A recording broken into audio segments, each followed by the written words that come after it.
Salut!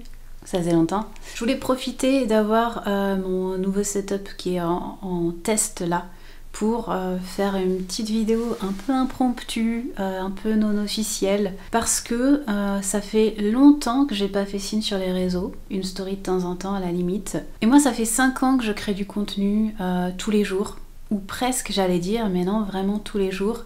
Et j'ai jamais été absente aussi longtemps en 5 ans. Et c'est intéressant en fait, la situation qui m'est arrivée, ça m'amène à repenser beaucoup de choses. Je suis simplement tombée malade en fait, pas très compliqué, rien de gravissime, mais j'ai enchaîné les virus. Mais j'ai vraiment, mais alors vraiment enchaîné les virus, c'est-à-dire sans pause entre deux, avec des chevauchements, je chopais littéralement tout ce qui passait et les symptômes qui vraiment occupent tout le corps. Il y a eu la gorge, il y a eu la toux, il y a eu la gencive, il y a tout eu. Et ça a duré plus d'1 mois. Là, j'ai encore une petite toux, un peu mal à la gorge, mais globalement, ça va beaucoup mieux. J'ai été au lit, je pense, plus de 2 semaines. Mais au lit vraiment, à pas pouvoir me lever, avec la tête qui tourne, avec des vertiges. Et le reste du temps, j'étais que relativement KO, voire complètement KO, et surtout avec à côté difficulté à réfléchir, à me concentrer, et un état de déprime qui s'installait, les deux jouant l'un sur l'autre. Je pense qu'il y avait des carences alimentaires aussi. Mon système immunitaire était complètement à plat en fait, et il faisait pas son boulot de défendre mon corps. Donc rien de grave, j'ai repris les choses en main, ça va beaucoup mieux, je suis en très bonne forme, je suis très contente de refaire des vidéos, c'est très enthousiasmant de vous retrouver, c'est marrant parce que c'est pas que je suis rouillée, mais il y a un petit truc de pas être venue depuis longtemps. En fait moi ça m'a appris plusieurs choses. Ça m'a appris déjà que mon cercle privé, Wavemaker, est la seule chose que dans ces conditions je maintiens actif. Et c'est important pour moi de le maintenir actif. Donc j'ai continué à faire des partages sur le cercle. J'ai envoyé des vocaux avec ce que je pouvais donner de ma voix. Vraiment, c'était nourrissant pour moi. J'en ai profité pour ouvrir des espaces d'échange, pour ouvrir des espaces d'interaction. Comme ça, il n'y a pas que moi qui animais et qui parlais.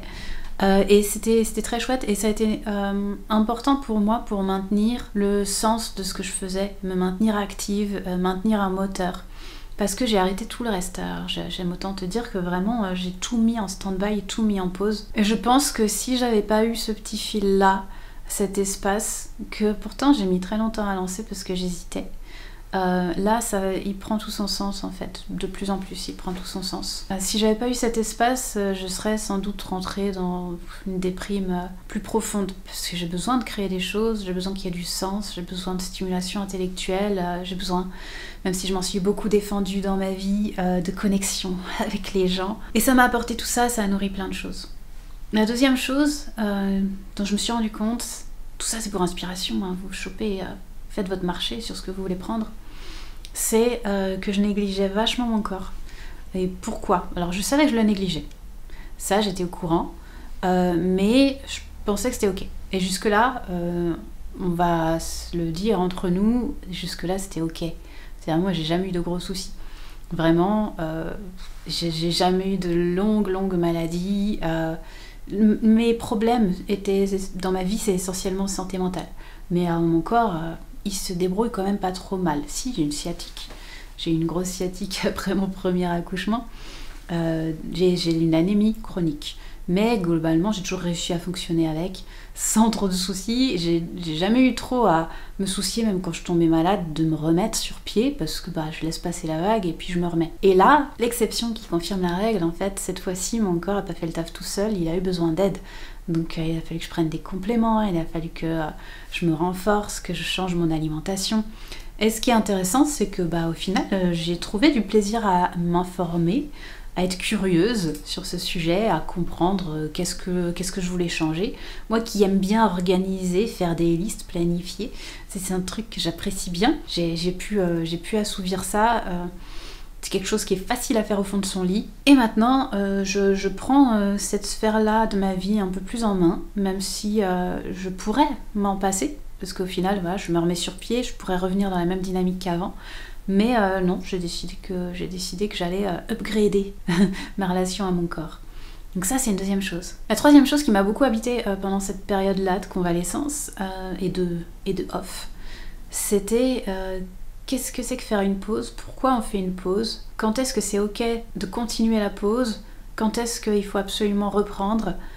Et ça m'a beaucoup occupé en fait l'esprit de me dire à quel moment est-ce que je rentre dans un cycle qui est j'ai plus envie. Et comme je fais pas et que je suis inactive, l'envie elle disparaît encore plus. Et du coup il y a de la déprime qui s'installe et du coup et cette espèce de cercle vicieux, tu vois, de je vais prolonger la pause, puis je vais prolonger la pause, puis je vais prolonger la pause et au final ta vie devient une pause. À quel moment je rentre là-dedans? Ou à quel moment j'ai juste besoin d'écouter le besoin de mon organisme de s'arrêter? Et où est la limite? Et où est le moment où on peut reprendre? Et donc ça m'a beaucoup questionnée.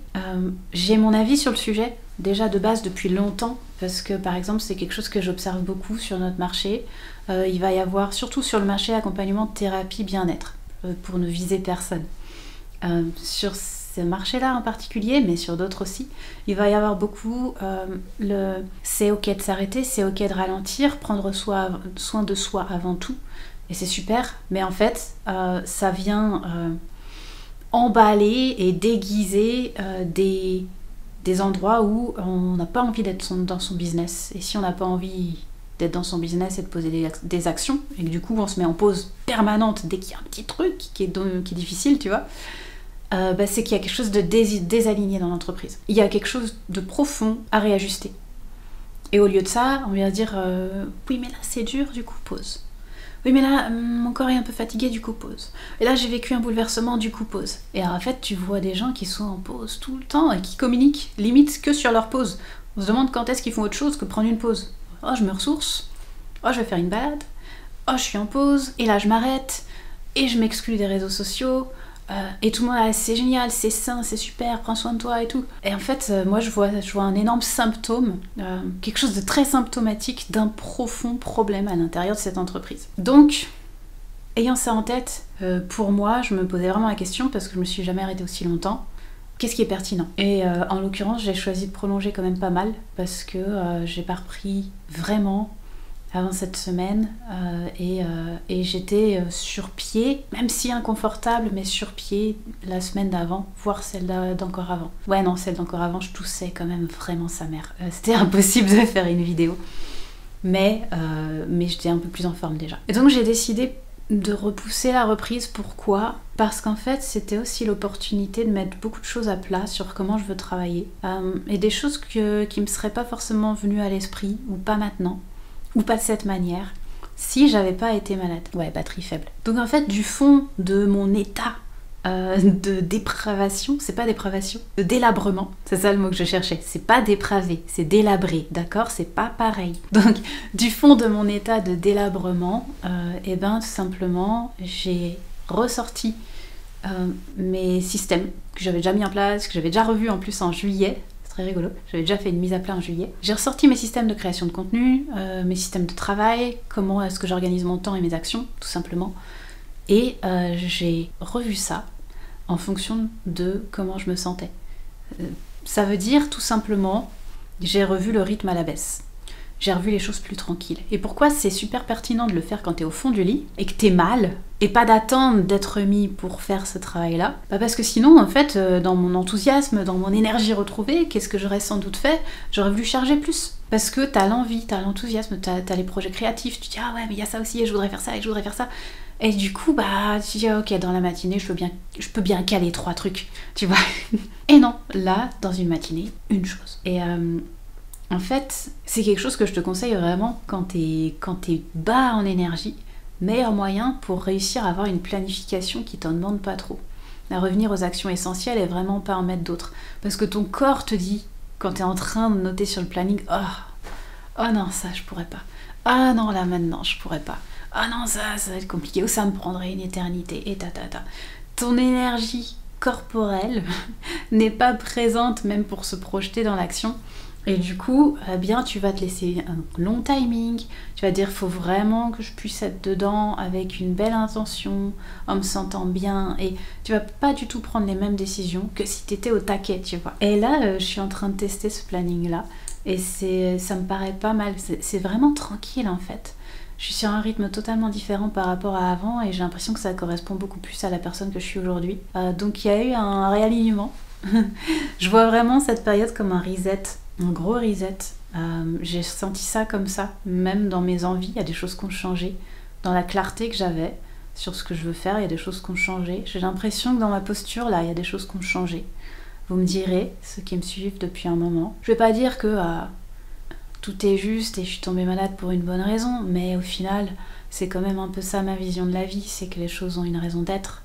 Et en tous les cas, si elles n'en ont pas, on peut choisir de faire en sorte qu'elles en aient une. Donc je choisis que cette période ait une raison d'être. Ça n'a pas été facile à vivre, pas tant pour la partie physique qui est très inconfortable, d'accord, mais pour la partie morale beaucoup plus et émotionnelle, où vraiment je me suis dit là je touche à des états de dépression que ça fait très longtemps que j'ai pas connu, donc je vous partage ça aussi. Il y a mon ami Cédric Serméan qui a parlé récemment de santé mentale. Je pense aussi comme lui, je suis tout à fait d'accord qu'on n'en parle pas assez, qu'on normalise pas assez le fait d'en parler. Et autour de moi, dans mes clients, dans mes réseaux, si c'est pas 100% des entrepreneurs, c'est pas loin, que je connais, ont eu ou ont actuellement une problématique de santé mentale. Donc, normalisons le fait d'en parler. Donc il y a ça qui a été compliqué pour cette période, plus que le reste. Mais j'ai la chance d'avoir déjà traversé bien pire et du coup d'avoir les armes. Je sais comment repérer où est la limite en dessous de laquelle il ne faut pas aller. Je sais aussi comment mettre un non négociable au fait de me laisser aller là-dedans. Et puis j'ai pas mal d'armes pour m'en sortir, vraiment. Et c'est ce que j'ai fait en l'occurrence. Là, j'ai mis mon corps à contribution, ce que j'avais pas fait la première fois. Je pense que ça peut aider aussi. C'est-à-dire vraiment prendre de quoi être en énergie et pas juste me reposer sur l'énergie que j'ai moi, sans complément, quoi. Et voilà, je me revoilà fraîche, comme la rosée du matin, ou presque. Mais qui approche la quarantaine quand même. La rosée du matin n'est plus si fraîche. Et en tout cas, me revoilà en forme avec plein d'idées de contenu, avec une espèce de mind map extraordinaire que j'ai fait dès que j'ai eu ma créativité qui est revenue, avec plein de sujets de contenu. J'ai trop envie de tous les faire, mais je m'en tiens au rythme que je me suis donné. Celle-là, c'est un peu bonus. Je me suis quand même surchargée en mettant celle-là en plus. C'est un peu la vidéo du comeback. En tout cas, moi, je le vois comme ça signe mon retour. Je vais revenir avec des contenus. Je vais revenir avec des choses à dire et puis je vais revenir avec des offres. D'ailleurs, je vais revenir avec des offres qui ont changé de nom, des offres qui ont changé de nature, qui ont changé de forme, parce que c'est un travail que j'ai fait cet été. Vous pouvez déjà voir ça un petit peu sur elsamingui.fr. Ouais, c'est .fr, parce que je suis française, donc tu vois, petit truc chauvin. Donc elsamingui.fr. Vous pouvez y aller. Il y a des choses qui ont changé pour ceux qui connaissent, mais surtout, je mets beaucoup en avant mon cercle Wavemaker, dont j'ai pas tant parlé au final. Il y a un petit groupe de personnes, je savoure un peu l'intimité pour l'instant, dans laquelle ça nous met, mais vous êtes les bienvenus pour nous rejoindre, justement. En fait, ça donne plus de place aux échanges de chacun, plus de liberté. Là, j'ai laissé les interactions ouvertes, parce que personne n'en abuse et qu'il n'y a pas 500 000 personnes qui vont écrire. Et du coup, ça permet vraiment que ce petit groupe puisse interagir beaucoup plus avec moi et puis entre eux. Donc vous pouvez tout à fait nous rejoindre sur la page d'accueil du site. Il y a en savoir plus et ça vous amène directement à la page pour vous inscrire. Le prix va augmenter très bientôt. C'était prévu en septembre, mais comme qui dirait que mon agenda a été légèrement bousculé. Mais je vous l'annonce ici, le prix va augmenter. Actuellement, c'est plus qu'accessible, on est à 8 € par mois, un peu moins si vous prenez à l'année. Donc c'est un prix symbolique d'engagement, parce que je veux pas que n'importe qui vienne. Je veux avoir des profils spécifiques et tout est fait pour ça. Et jusque-là, ça marche très bien. C'est vraiment des personnes dans le cercle que j'apprécie côtoyer, dont j'apprécie les questions, la pertinence des échanges. et du coup je tiens à ce que ça se soit préservé dans cet espace. Il y a vraiment un truc de garder une atmosphère qui fait que on est à la bonne place pour être accueilli et se sentir bien. Entre gens qui aiment la richesse, le sens, la complexité, la nuance, qui ne se satisfont pas des mesures, stratégies et idées bateaux qui nous sont proposées tout autour de nous. Voilà, c'est un espace dans lequel je partage mon laboratoire entrepreneurial, donc notamment là ils ont eu droit à comment je fais quand je suis malade pour avancer et rester vivace. Et dernièrement ils ont eu droit à c'est quoi les tests de vidéo que je fais, quel matériel j'utilise, qui est très minimaliste, et ce genre de choses sont partagées, et puis ils peuvent poser leurs questions aussi. Sur ce, 5% de batterie sur la tablette, il est largement temps que je ferme cette vidéo comeback. Voilà, je pense que mon petit appel à l'action, c'est ça, rejoindre le cercle, c'est bien comme appel à l'action. Et puis, au plaisir de te retrouver très bientôt dans des nouveaux contenus, que j'espère nombreux, qualitatifs, inspirés, créatifs et en pleine forme, avec une gorge retrouvée. Maintenant, on va arrêter le son et l'image. En même temps, un jour je vous expliquerai mon setup.